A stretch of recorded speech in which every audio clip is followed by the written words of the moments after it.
At this time, we will call this meeting to order. May I have a roll call, please? Trustee Anson. Here. Trustee Dorau. Here. Trustee Myers. Here. Trustee Washlinger. Here. Trustee Connor. Trustee Lucky. Here. Trustee Connor. President Vanderstel. Here.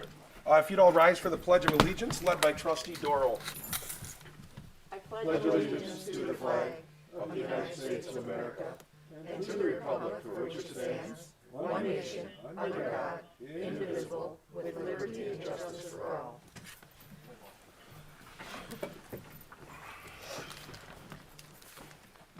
At this time, public comments. Anybody that would like to speak publicly can step towards the podium in public comments for items that are not on the agenda. Seeing as there are no public comments, we will move to our items on the agenda. The first of which is a consideration of a motion to approve the village board minutes for the November 23rd, 2020 meeting. Second. It's been moved and seconded to approve the minutes from the November 23rd meeting. Any discussion? All in favor? Aye. All opposed? That motion is carried. The next item on the agenda is a consideration of a motion to approve the vouchers for payments in the amount of $528,913.26. I make a motion to approve the vouchers for $528,913.26. I second. It's been moved and seconded to approve the vouchers. Any discussion? All in favor? Aye. All opposed? That motion is carried. The next item is a consideration of an action related to licenses and permits. This is consideration of a motion to approve an operator's bartender's license.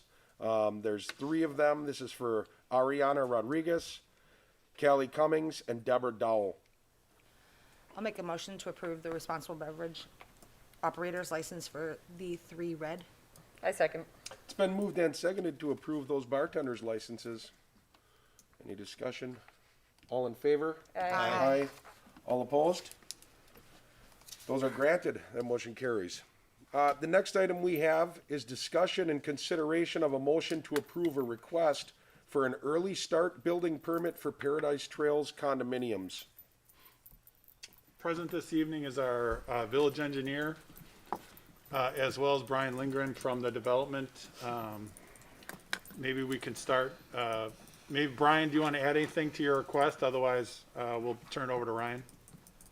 Sure. I just say hello to everybody. Sorry, I'll try to make the next one in person. But so yeah, the letter that we put forward was to ask to let us keep going like we did last year and overlook trails and build off of, let our builder go ahead and build the homes off of his own on private roads and hold off on occupancy until we can get them paved.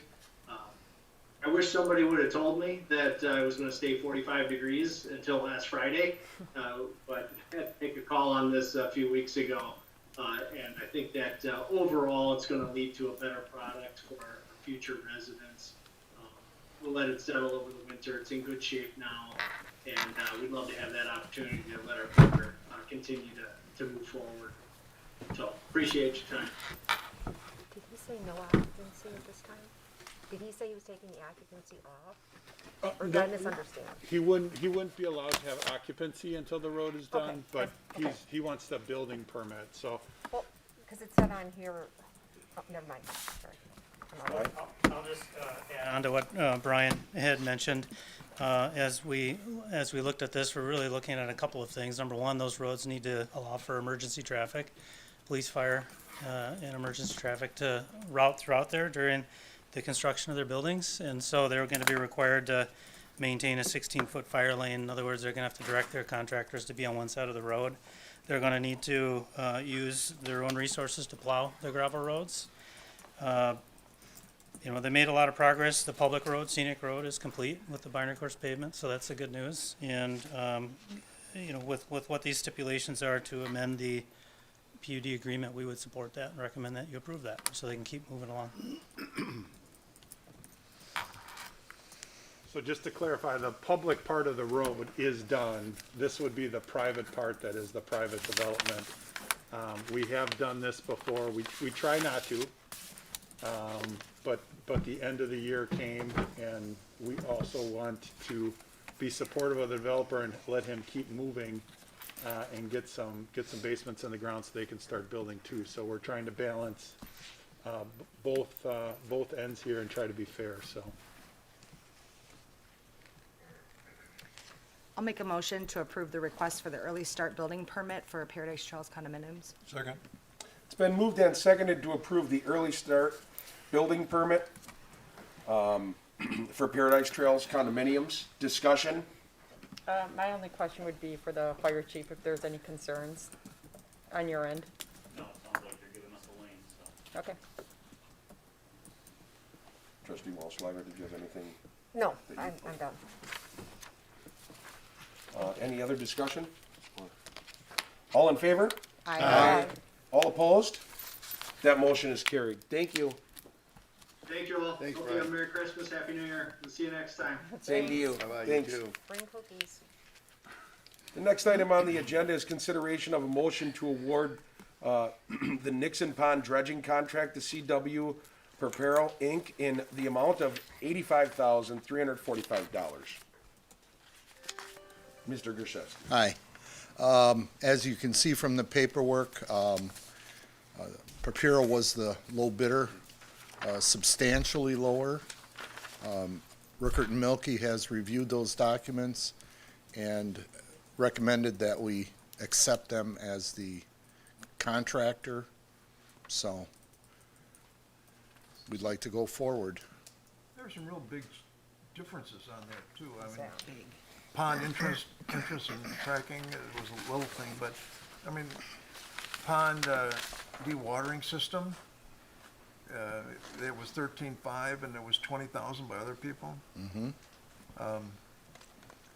It just seemed that there were some real big jumps in some of those prices, and are we sure we're gonna get our worth out of that?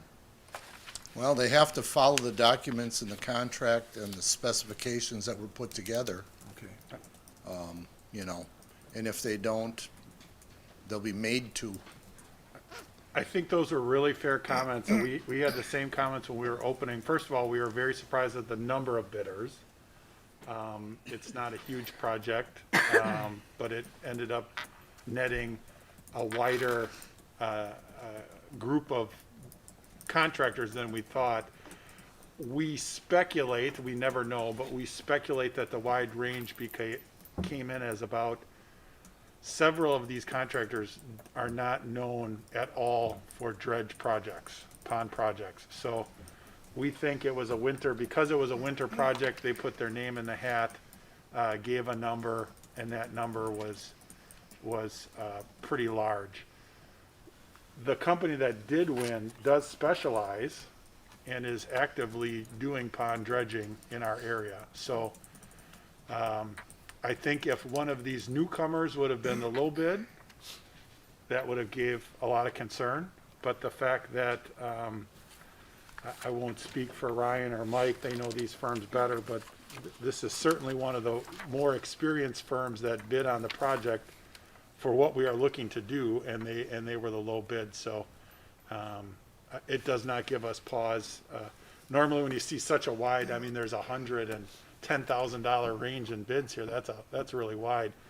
That gives you a concern. But the fact that it's a well-reputable company does not scare us. And they have done work for the village in the past, and we've been pleased with their performance. Something in the back of my mind says they may have dredged once before, but I can't swear to that. I know they worked in the village on other projects. Can I make a motion that we, I just wanted to ask a two-part question. Sure, You mentioned they have to follow the contract. and the Right. specifications, yes. Who writes that, it's two-part, who writes that up or who puts it together, and does the DNR have any input in that? Oh, the DNR has a lot of input into it. Right, but who actually puts it all? Rickert and Milky, Okay, and also staff from the village review it. okay. And yes, the permitting process on this was lengthy. It was supposed to be done this year, and that's a lot of what postponed the project. So yeah, the dewatering bags and the silt fence and all those things are requirements from the DNR. Did we need a chapter 30 for that? Yeah, it's a pretty strenuous permitting process. The village, we've been going through that for the last couple of years, actually. And the idea actually came from village staff to do something that we weren't planning, and that was to move this project into the dead of the winter. This project was supposed to occur late next fall, but it was the village staff's idea to get it done in the winter if we can, so right away in the spring, your residents can enjoy the clean pond throughout the summer. I know they're all itching to get back out in the park. So we talked with the DNR, worked through them, and modified the permits to allow this work to happen in the winter. And I really think this range in bidders has a lot to do with these contractors wanted to jump on this project. They're not going to be hauling stuff all over. It's on site. They're going to dispose of the material right next to the pond. So it's a pretty straightforward project, and I think it's very fortunate with the bids that you have in front of you. Question I have, and Administrator Rhodey answered a lot of it, because that was my question, but if we've used them before, but we budgeted for 160, so I guess where did we come up with that figure?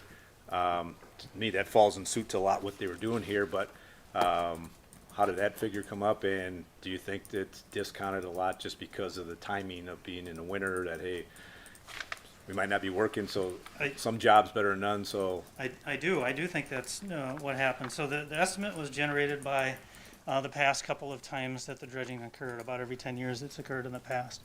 And we increased that number for inflation to get it up to about the 160.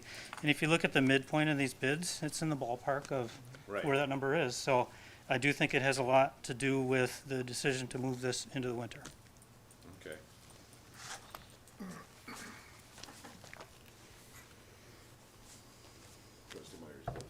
Okay, I'll make a motion to approve the Nixon Pond Dredging contract for $85,345. Second.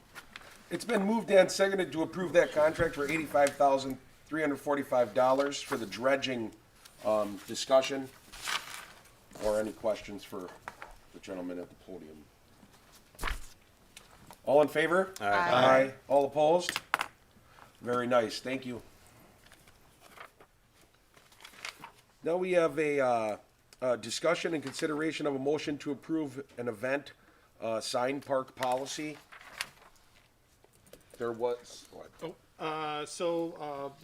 Park and Rec Board President is present, as well as the staff that helped put this together. So the idea came about, there's a little confusion with the signs in the park, and they're looking for a little bit better of a written policy to be able to follow. And so the committee approved this policy, and is looking for the village board to take action to approve it. My only apology and the only hiccup is the attorney did not get to review it in time to make the packet. And so handed out before you is, and highlighted, are the two minor word smithings that the village attorney is recommending. Obviously, if you have other wordsmithing that you would like to add, that is to you guys, he felt these were important changes that the village board should consider as they move forward with this policy. The president of the Park and Rec Board also reviewed this and agreed that the language was okay and didn't think it was anything substantial that would need to go back to the committee for discussion. My only recommendation would be that it would be changed from not-for-profit to add non-profit and not-for-profit, because it's two different things. And from the other verbiage in there, advertising of events, that would be like a chamber, which would be a not-for-profit.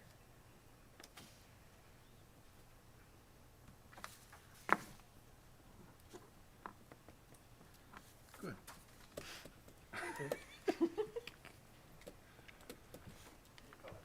Let's make that motion. I don't know if anyone else has any changes. Who cares? Go ahead. Was there any explanation why he took out the last one? No political signs will be allowed? He thinks we're inviting some kind of action against us with that Okay. wording. essentially anytime you say no and then follow it with anything, you're inviting whatever that group is to push that policy. And I think it's implied with the first one, right? The signs are intended for nonprofit, not-for-profit use only. I just want to, just for clarification, if for whatever reason that the not-for-profit or nonprofit would host an event of some sort, I'm assuming that the third bullet point would, of promotion of alcoholic beverages and so on, we would not allow like a banner of some sort from a beer distributor that would have that imagery on it. Because you know how like Beer Capital or whoever can Well, the way it's gift written those. is, staff has to approve the sign. Yeah. Well, we set it up so that, nobody has to come to the park board to get approval for Sure. signs. So now staff can, now that we have an ordinance, staff can just approve it. And staff is the one that has to approve those. And so they would go right by whatever it says on the guidelines. As far as if it's like the chamber, but you have Stroh's beers, sponsored by Stroh's beer. I suppose as long as you're not selling beer or selling alcohol, that whatever it says on the guideline, I don't have it in front of me, so. I think the intent was to not have alcohol advertisements, but this also, there's some verbiage that allows people that want to, for instance, have that. That would be above staff's level, then they would have to go to the park board if they want a sign that's bigger or something like that. If they would like to do that, then that would be a park board decision. Makes sense. Thank you. I think the intent is to kind of knock out 95% of the sign requests at the staff level, Sure. which are usually Right. very straightforward. It's usually the same events every year, a little more routine. Right. Because as you know, with signs, usually what happens is the person comes in the day after the park board just met. And You gotta wait, yeah. Timing's everything. And timing is always very difficult, so. Yeah. All right, I'll make a motion to approve the event sign park policy with the exceptions that were in the addendum here from the attorney. I'll second that motion with the caveat of adding trustee Dorau's comments of the not-for-profit along with the nonprofit.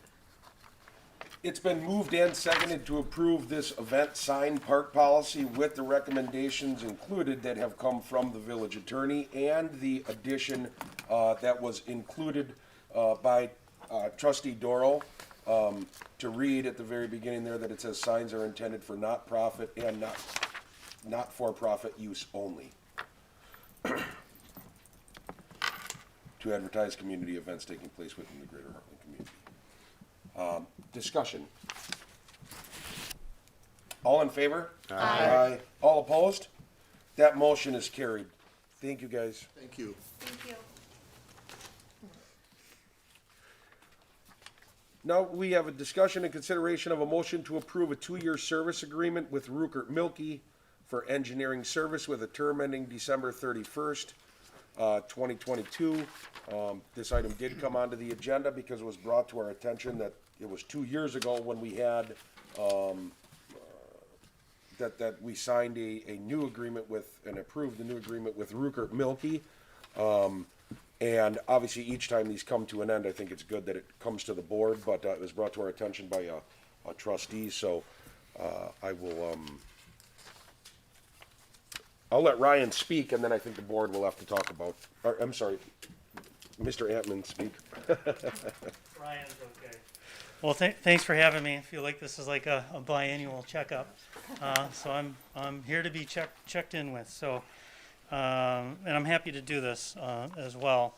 At the last meeting, I listened to your discussion and heard you don't want an in-depth presentation, so I put a lot of the background information in the letter, if you've gone through that. And it was really intended to talk about the things that have occurred the last couple of years. It's been a very, very busy 2 years for the village with a lot of the projects that you have going on.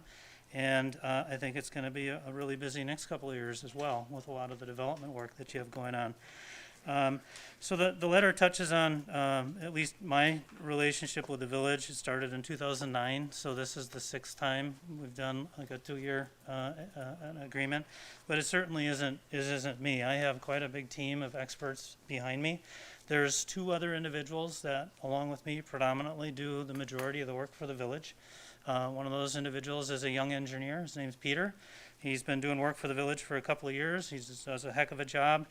I rely a lot on him. And then we have an individual that's done a lot of the construction inspection for the last 10 years in the village. His name is Steve. And so maybe you've seen him around the village. He's out in the hot summer days making sure that the stuff is built the way it's supposed to be built so it lasts for a long time. But beyond the 10 years or 12 years that I've been your village engineer, R&M has a long history with the village doing its utility system work. There was a period of time where there was a different village engineer in our firm, and 10 or 12 years ago the village determined that it needs to kind of consolidate that to bring on those efficiencies. A month or so ago I did a brief presentation to you all in the Plan Commission, and I got the sense that it was pretty informative for you about the sewer and water systems and the capacity. As you can see within the letter, it goes way beyond that with all your different systems. Your development process, I've been functioning more like a facilitator to help your developments along through the approval process, which is enjoyable to do. You've really been investing a lot in me, in my knowledge in the village. It takes a long time to get comfortable with the things that are going on in the village, and it allows me to, very quickly work with my team to help get to the right answer very quickly. And that's something that, the last 10 years has gone in terms of developing. I heard the word discount by a couple of board members. The first page of the letter, I just want you all to know that we have been providing discounts in consideration for the relationship that we have to do a lot of your civil engineering work, your GIS work, your SCADA work. And the way that works is my hourly rate, I'm the top rate in the whole group that would provide service to the village. And my rate has been discounted historically $22 an hour. That's about an 11% discount. The other thing, when we went to these 2-year agreements, R&M agreed to lock the rate for the 2 years. So you essentially are going to get a 2.5% to 3% discount on everybody's rate for that second year of the 2 years. The Plan Commission time for that first hour of my attendance at the meeting, there's no charge. And I live right down the road, so on the way into work, come through the village, and on the way home, I come through the village. So oftentimes I'm in the village, don't charge time or mileage to get here because it's on my way. And those are just some of the, discount type things that I think the village is benefiting from. And I'm really here to answer any questions that you have, and it doesn't have to be every 2 years. If any of you ever have any questions about any of the stuff that I deal with, I'm available all the time for a one-on-one if you wanted to get into something in more detail, but I'm happy to answer any questions and would sure love your support for our team to serve you for another 2 years. Thanks, Ryan. Thank you. Brian, I think you guys have done a very good job, with the planning and the way we're doing in the north and the northeast. And the way it's with our people work together where the fees are paid by the developers and how everything has been built to size. What concerns me a little bit is what are we doing north and west? I know that there's going to be things coming our way in that area. And it just concerns me is what kind of planning are we really doing for like the straight north and the northwest of the village? I think we have some shortfalls in our equipment because our plans were never set up that way. What's your feeling about that as far as the expanding into the northwest? Well, I for sewer and water and roads or for sewer, other, yeah, I think that update to that study that I shared a month ago, it showed that the Vilter farm is capable of coming into the village's infrastructure system. That'll have to be served by a standalone pumping station. That should probably be set up the same as the way it was done in Four Winds West, which is it's paid for by the developer. There's an escrow account for the maintenance of that. That'd probably be the same arrangement. There has been some talk about going even further north, up on the east side of Beaver Lake. I think that's really stretching your infrastructure system. The main sewer pipe that runs north-south in that area and crosses under Highway 16 is a 21-inch pipe. And I don't think it can handle bringing in that area to the far northwest. So I think the north end of Four Winds West is about that northwesterly limit. But we've got a real good feel for how the different systems function. DPW just this week got the data. We've got 3 meters out in the village's system, and they're web-based meters. They went out and got the data to show what the sewer flows are. And we're moving those around to different locations in the village to kind of keep the temperature on what's going on in the different pipes so that we can anticipate well into the future, you know, to avoid having issues. That's my, the concern is where run at those next. I'm glad that you're on top of that, and as far as, thinking in terms of that expansion and going north. Hard to tell what's gonna happen.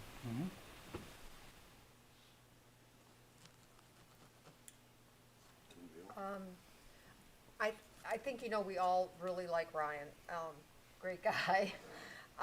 However, and I think I've mentioned this before, is we put a lot of our business, our contracts out for bid, just like we did with the Nixon Park dredging, and it came in almost half price.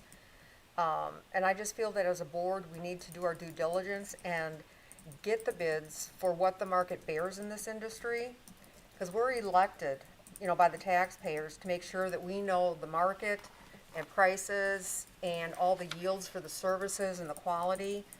I have no idea what any other company would charge, and also what their quality or reliability would be. I'd like to be able, if someone talks to me about it, which did come up this last week, to say, hey, we did our due diligence, we know what the market bears, we know we're getting a really good deal here, they have quality work, and we have no question about it. I'm done. Anybody else have anything? The only question I have on the rate, your bullet points 1 and 2, I get the discounted rate there, but when I get into reading bullet point number 22, when it says a 2 to 3% discount for year 2022, how does that equate? Is your rate still staying the same? Is that what you're saying? All of the rates on the rate sheet would stay the same for the 2 years, and we generally have an annual adjustment that's intended to track inflation on an annual basis, so we're locking those sheets in for the 2 years.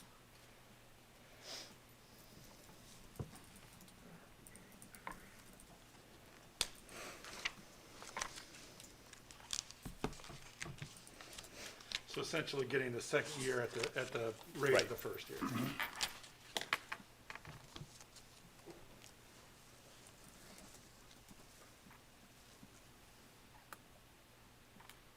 President, do you know when the last time was that we actually put it out for bid?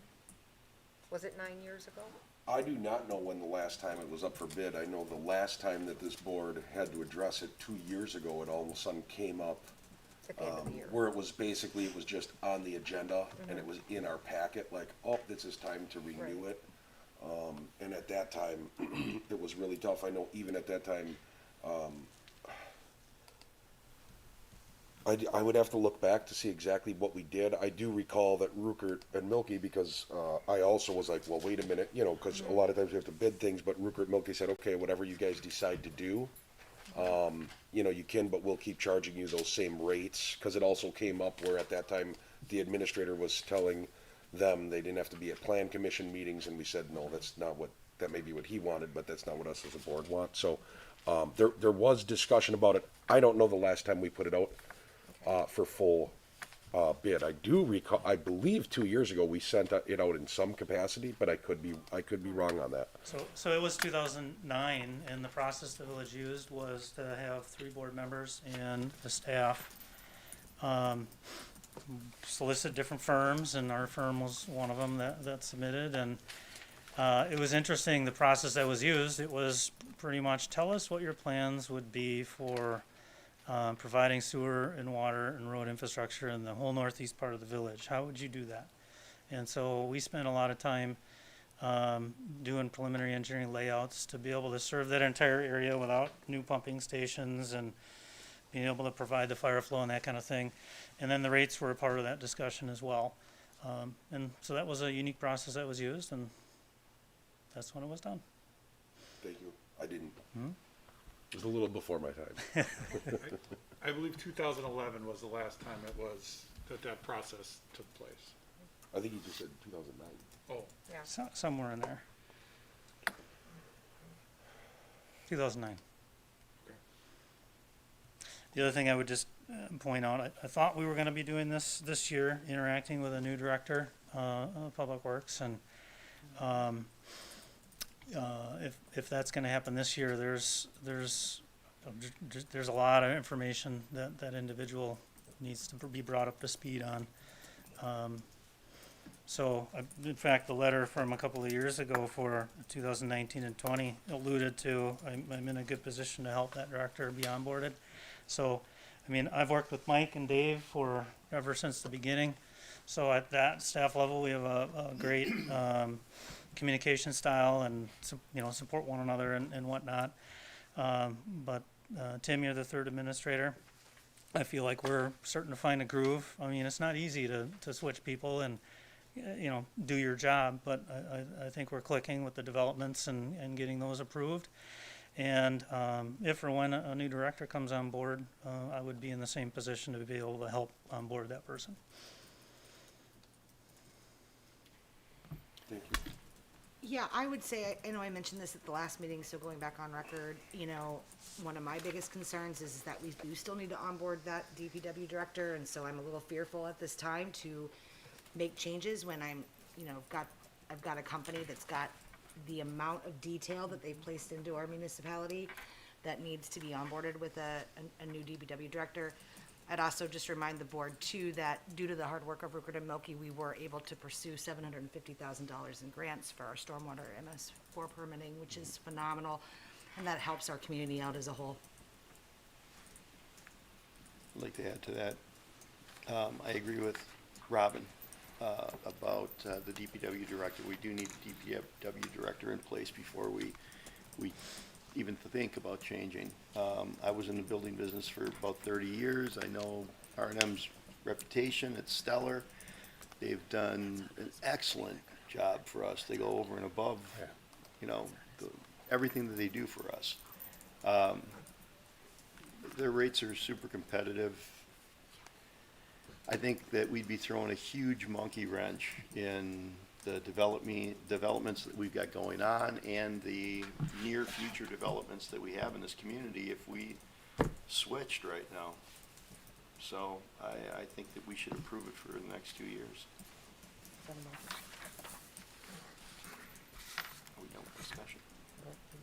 We aren't in discussion yet even. I'll make the motion. Anytime you want. Go ahead. I make the motion to approve the 2-year service agreement with Milky Rookie for engineering service to term ending December 31st, 2022. Second. It's been moved and seconded to approve the service agreement with Rupert Milky through 2022. Discussion. What I will say on that, I do think, we're at the point where the 2 years is over. To go through the process now, before someone was even decided on, is going to, in all honesty, if it was a different firm, it would be like May, June. And with that being said, I think that it would serve us better to approve this as it was just moved and seconded. To approve this and demand and make sure whatever needs to be done, that when it's that year, and because elections are held in April, when it's that May, the May before the contract ends, that board gets notified. So if they do want to go through the process, then they can do it and their backs aren't against the wall to say, well, if you don't do it right now, we're basically saying, Mr. Antman, can you cover us while we try to find someone that might replace you? It's a tough gig. But I think that we need to, all around it is helpful to this board when we don't find out at the last minute. Not saying that we do, that's not a slight. It's just helpful when we know it way in advance. And if we know it in advance, then that's our fault if we don't do something with it. You know what I mean? But so we would know in May. That would be what, May 2022. May 9th of 2022. Got We'll it. have it on the agenda. But that's just, that's my 2 cents on it. But I think it would be well served for the village, which is with as much as is going on and with the job that they've done at Rupert and Milky for us, that we would continue that right now and not try to rush something. It's not like we're looking at an increase of 11%. We're looking at actually, enough of a decrease that we know we're hopefully not getting raked over the coals, which I don't presume we are. I yield the floor to anybody else that has any items. I would like to add that I do agree with Trustee Walschlager about that we should put it out to bid, so, I mean, I do think it's the 11th hour, so now is not the time, and certainly respect everything that you have done and how much you've helped us. But that should be put on there, so I think putting it on for May 9th of 2022 is an excellent idea. We did say 2 years ago that we were gonna do that too, and we didn't do it. I don't think we had a date, though. We have a date. We didn't this have a time. date, but we said but that would've. We said we'd be told. Yeah. But the person we told to tell us isn't Yeah. sitting here anymore. So. And the person that did tell you is too late.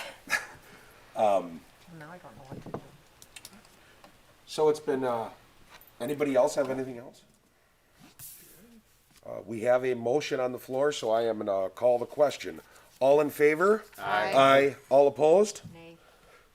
That motion is carried. Thank you, Mr. Hampton. Well, thank you. Thank you you. very much. Thank you. Thank you. The next item on the agenda is discussion and consideration of a motion to approve a recreation agreement between the Village of Hartland and City of Delafield.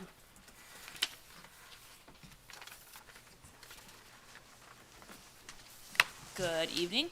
After talking to the City of Delafield, they are agreeing to continue on with the recreation program. Fall of 2019, they approached about possibly discontinuing it. And then Administrator Rhodey and I sat down and kind of got a feel for them, what was going on. Due to kind of tight pennies, they asked to not mail out the program guides to the city of residents. They paid for that mailing and they paid for the printing of all those program guides. We're not losing any money. We're not giving any money to do that.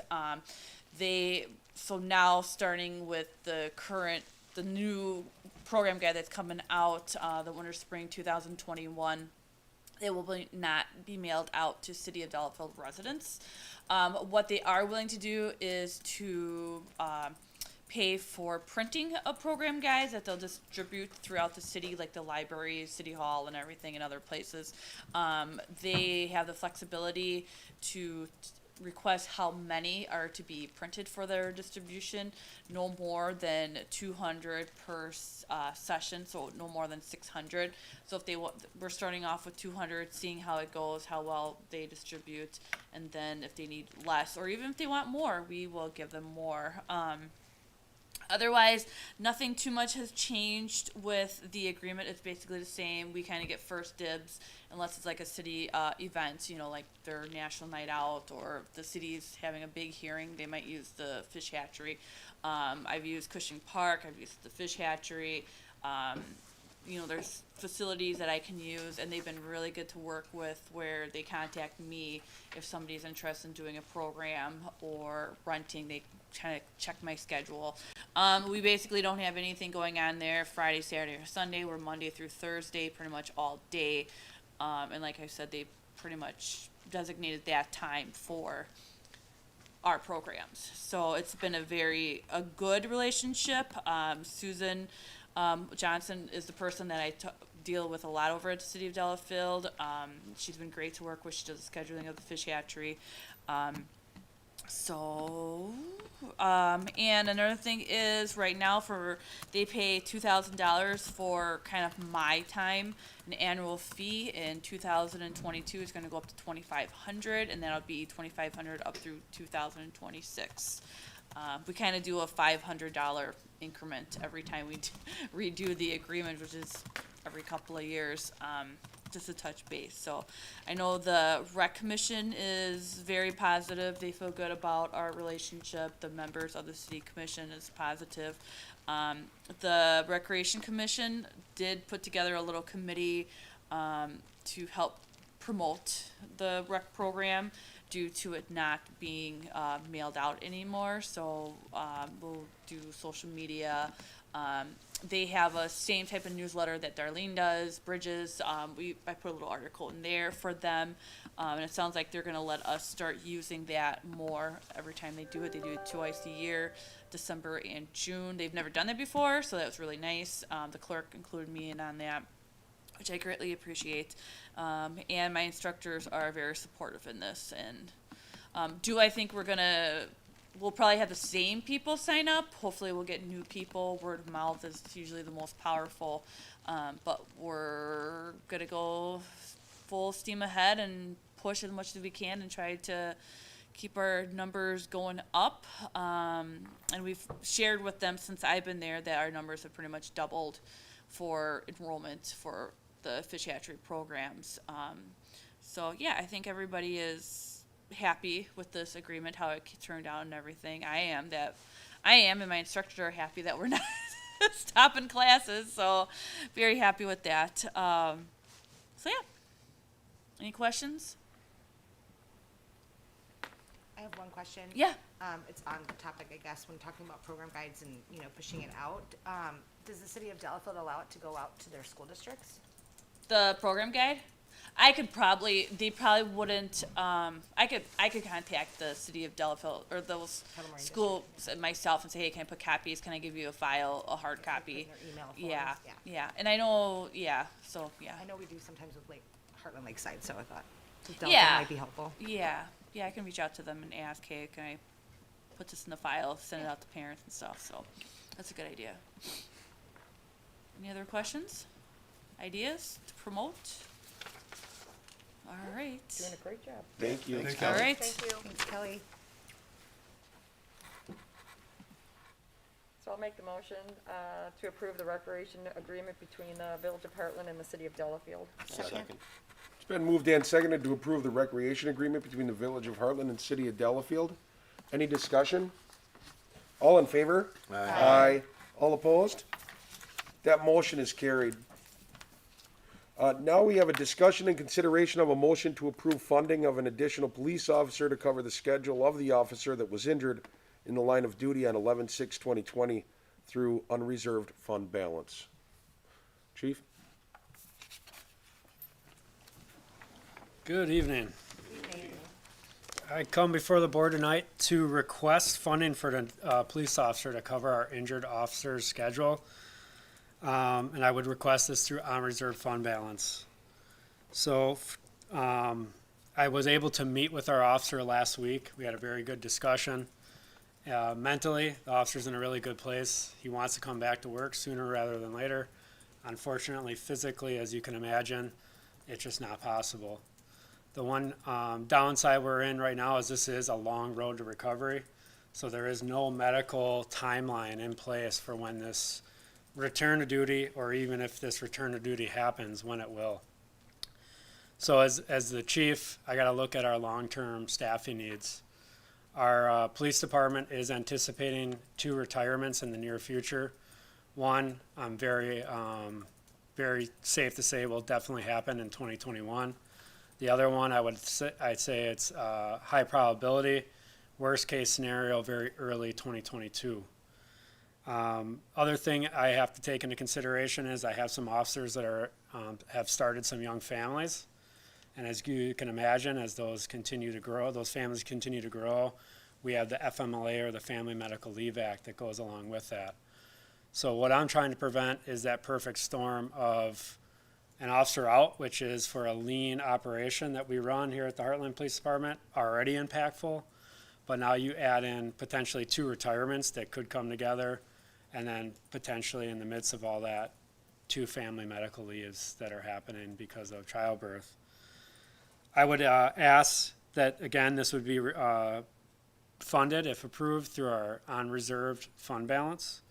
That way it would not impact our tax levy.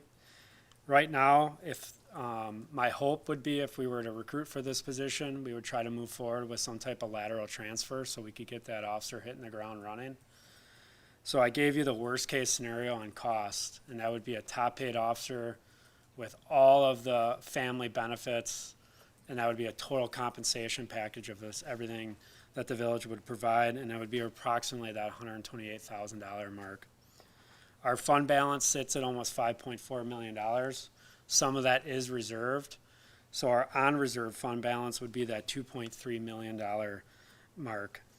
Also want to remind you that while we continue to pay the injured officer as if he was coming to work every day, and that's actually through our union contract, not only because it's the morally right thing to do, but also because we have a labor agreement that says so. We do receive some reimbursement from our workers' compensation that does get capped off at a certain level. And so we get approximately 50% of that officer's compensation reimbursed. So although we have that budgeted for next year and we're paying that officer his salary, we also are getting some reimbursement that's not reflected into the budget. So I obviously didn't know this was going to happen when we went through the budget process. As you can imagine, the police department went through a very emotional incident with the officer being shot in the line of duty. As the chief, I want to try to just make sure that I can try to reduce that impact when it comes to the physical demands of changing schedules and covering shifts on a regular basis so they can work through this this unfortunate incident with as clear a head as possible. So with that, I don't know if there's any questions with any of the dollar amounts or figures or planning. My hope is we get to, with the no end in sight with as far as the recovery process as we sit today, we just have no even idea on a timeline because there's so many different variables medically that he's still working through. My hope is when we start budget next year, we'll be in a place that we have some understanding. If the officer is able to return to duty, I would look at using one of those 2 retirements, transitioning this temporary employee that we spent time and energy training and moving him over or her over to a full-time position through one of those retirements. And I do feel comfortable we'll be able to make that transition work with what we're anticipating for those retirements. Oh, that's great. I guess I'd say first, I'm glad to hear that you met with him and that emotionally he's doing good. And we all know it's a long recovery. I think you did hit a great point that with the rest of the staff, the emotional of a fellow officer, now you have the impact of being down one, so people picking up the slack, even though you can have overtime, whatnot, that's still a big burden on everybody. So I definitely think it's the right thing to do. And like you said, we plan for the future.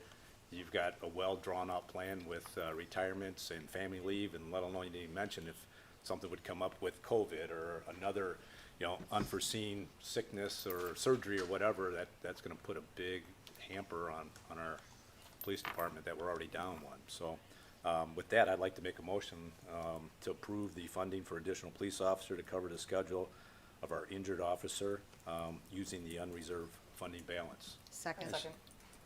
It's been moved and seconded to approve the using of the unreserved fund balance to for the police department to fund having an officer to cover the situation that we're in.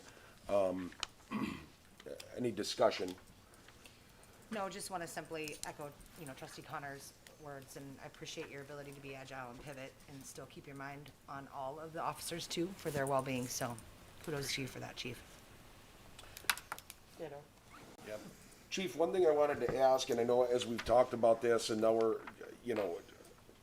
obviously it is very nice in Hartland. I think the board does a very good job at making sure that this village is always covered. I think it's good that you have the foresight to think about what needs to be done, because it would be bad if all of a sudden you were 3 other people down for whatever reason, where they weren't coming into work, because the people that are working would be really stretched thin. But what I do want to, if you could provide some comment, as we discussed a little bit, that even though the amount was just read, that's more like an up to amount. If all of a sudden there's part of that fund balance that isn't needed, that the part of the balance that was just approved, or if it gets approved, that you would not continue to use that just because it's like, hey, you approved it, I still got 38,000 left in there, I'm using that for this or that. Can you just provide some comment just as we kind of had discussed? No, absolutely. This would be for filling that injured officer's schedule, and specifically for that reason, as you guys made the motion. If that officer were to come back, let's say in July, so we only use 6 months of that time, then we'd look to transition that position and go from there. And again, we would hope to transition that into one of their retirements. So then my only request to the board would be, I may miss it by a month one way or the other. I think I'll be close, or I hope I can work through that at least. But there may be a tiny bit of overlap, but my hope would be that we can make that transition as seamless as possible. But it's not an automatic just to use that fund. Once the officer comes back, he's back, and then we would transition back to him covering his own schedule. So it would only be for that reason. This would be that up to amount, we would only use it as long as we needed it. Thanks, Chief. Thank you, Chief. Any other discussion? I'm gonna call the question. The question on the floor is to approve that, that unreserved fund balance, up to the amount of, whatever the amount was. I'm sorry. What is it? 128,000 to cover, so that we can all make sure that we're protected here in Hartland. All in favor? Aye. All opposed? That motion is carried. Thank you, Chief. Thank you. Thanks, Chief. The next item we have on the agenda is consideration of a motion to adopt Resolution 1214-2020. It's a resolution approving municipal court budget.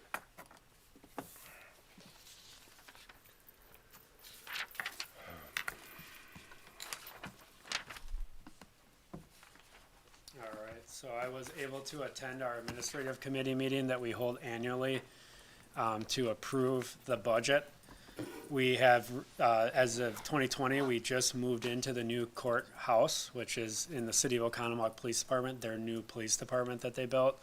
They have a courtroom right built in there. It is phenomenal. It definitely meets the court's needs. It's a lot better than the area the court used to be in.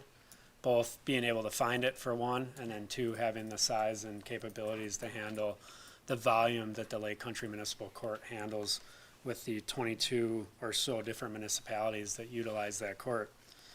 One thing that the Lake Country Municipal Court's been dealing with or fighting with is it's a fully funded court that's funded 100% through citation revenue, so user fee revenue basically through the court. Those fees have not gone up for quite some time. It's looked at from the state legislature as like a tax. So they have no interest in ever kind of keeping those increasing with inflation. Obviously, staff salaries do tend to go up. So we kind of fight that fight, and we're in a position with the court where we're had been just about in that right where we need to be zone. We might be a little off one year, but then a little surplus the next year. But when we moved to this new facility, although our square footage on the rent went down because there's more square footage, the rent actually went up as a total cost to the board or to the court. So that's one thing the court is looking at very carefully. Our hope is that we can talk with the state legislature and raise some court costs just to stay in line with those inflationary costs. Because you can imagine not just staff salaries, but IT support, all those things continue to rise with inflation.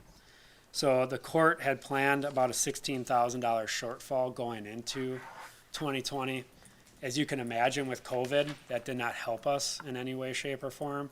That really significantly reduced traffic enforcement for a lot of municipalities, both with any non-essential enforcement being strictly very reduced, but then also all our traffic grants for the surrounding communities, we pulled back on those for a period of time until we kind of had our heads wrapped around with what we were dealing with when it came to COVID-19. So that reduced those user fees or those revenues. But then in addition to that, with COVID-19, it doesn't seem as people have been paying like they once had in the past. So we are anticipating a shortfall for 2020. It was initially, if you had read the memo from Don Weimer, it was originally at about $57,000. We've brought that down to about $38,000 for 2020. For tonight's discussion and consideration, it's for the 2021 budget, And as an administrative committee, we made a recommendation for no staff raises in 2021, just to try to get a handle on those costs and try to get us back in line until we could get some court cost increases. The one thing the administrative committee did do during the meeting, though, is because it was such an odd year with COVID-19, the court staff really had to pull it together to, one, operate the court under our chief judge's direction, and then obviously do it remotely, which was not something the court had ever really had to do. So they did a phenomenal job kind of working through that. So the administrative committee did feel that we should give them some type of stipend that would not go on their base salaries, would be a one-year payment. I believe it was for $1,500 between the 4 employees. So it was $500 for each full-time employee and then $250 for the 2 part-time clerks. Just so that they at least were recognized in some way, shape, or form, although a little bit as it was, but in some shape or form that they saw that. As you can see, health insurance unfortunately increased quite a bit. So those are, again, those inflationary costs that we're trying to keep up with a static number that we're not being able to track that with. On the good side of things is the court does have a decent reserve fund. Right now, I believe we're sitting at $434,000. That was through October. Some of that money was used for the court relocation. Our plan would be to continue to use that reserve fund for any deficit we would experience, and then until we can get those court costs raised to some degree. So really, we cut our only variable costs we're in control of, the salaries. We kept it status quo with a small, very small stipend, and then we approved the budget. And for the anticipated shortfall, we're looking at about $33,000 for 2021. That would be covered through that reserve fund, that fund balance.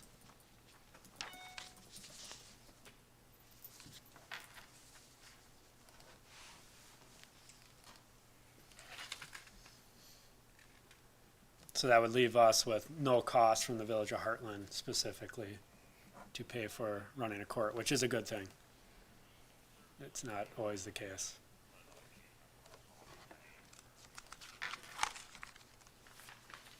Need a motion? I'll make the motion to adopt the resolution number 12-14-2020, resolution approving the multiple court budget. Second. It's been moved and seconded to adopt resolution 12-14-2020, a resolution approving municipal court budget. Discussion? All in favor? Aye. Aye. All opposed? That motion is carried. Excuse me. Announcements. I'd like to start out with the holiday food train that we had last week. We kind of came to a final.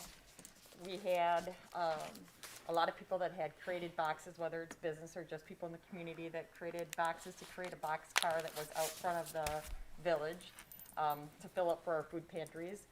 Really would like to thank the fire department, the police department, the village, the Hartland Chamber, most of all the DPW. DPW did a lot of work for us of collecting all that food and carrying it and helping us stage up in front of the village. So it was just an awesome event. It was great to see how much the community stepped forward to help feed and fill both of our food pantries. So it's just a big thank you. That was a fantastic idea. Good job. It was great. Yeah, I would echo that, and I'd also say kudos to you, Trustee Dorau, for your leadership on that and working with the staff on that. Really shows the commitment to the community, so thank you for doing that and keeping us updated as well, and working with the organizations to get it off the ground.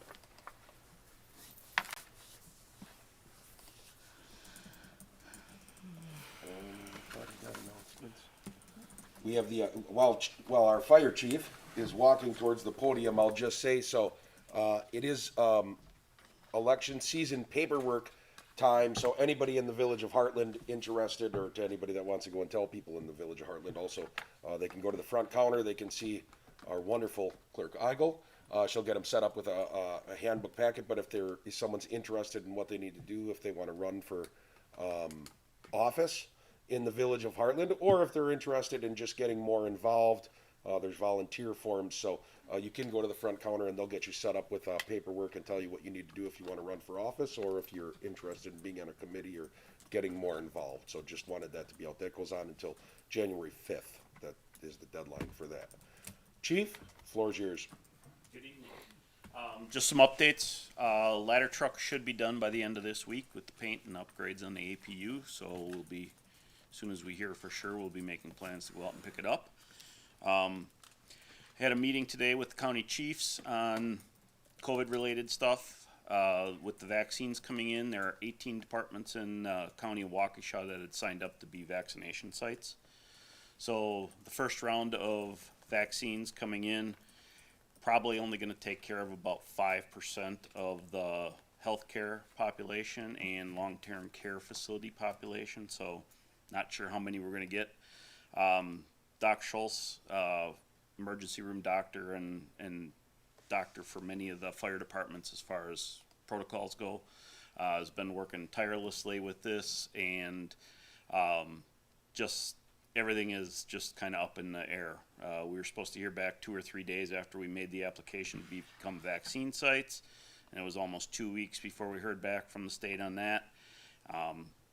He thinks our paperwork has gone to the bottom of the pile while all the healthcare facilities have gone to the top. So that's where it's going to start. EMS personnel are supposedly in the class 1A, but again, we'll be probably way down the bottom of 1A. So when we would have a chance to vaccinate any of our people is probably going to be, he's thinking end of January, maybe first part of February, but we will be set up as a vaccination site. And he's trying to get us actually any overages, so if there's extra vaccines available, once that happens, and we can keep them in our area then, and continue vaccinating people as we need to. So Awesome.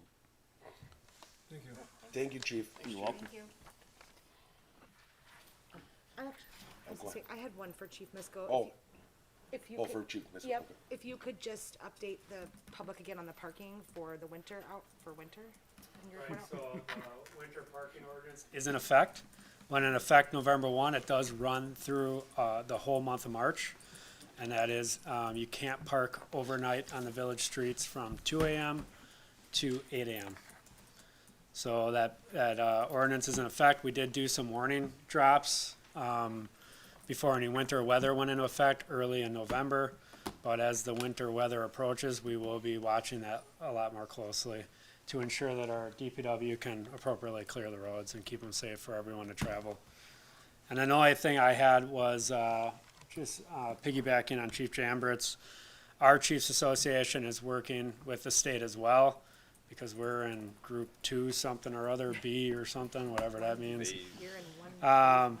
So, and it keeps changing, but we are doing some surveys and trying to work through to try to get us bumped up into a higher priority, because the one downside for law enforcement is we're a typical first responder, and it would be helpful to be appropriately vaccinated for those that choose to do so. So we continue to work through that process. Thank you. Thank you, Chief. Thank you. Anybody else? All right, I'll make the motion that we adjourn, or do you Second. want to have one? Sorry, ladies first. no, go ahead.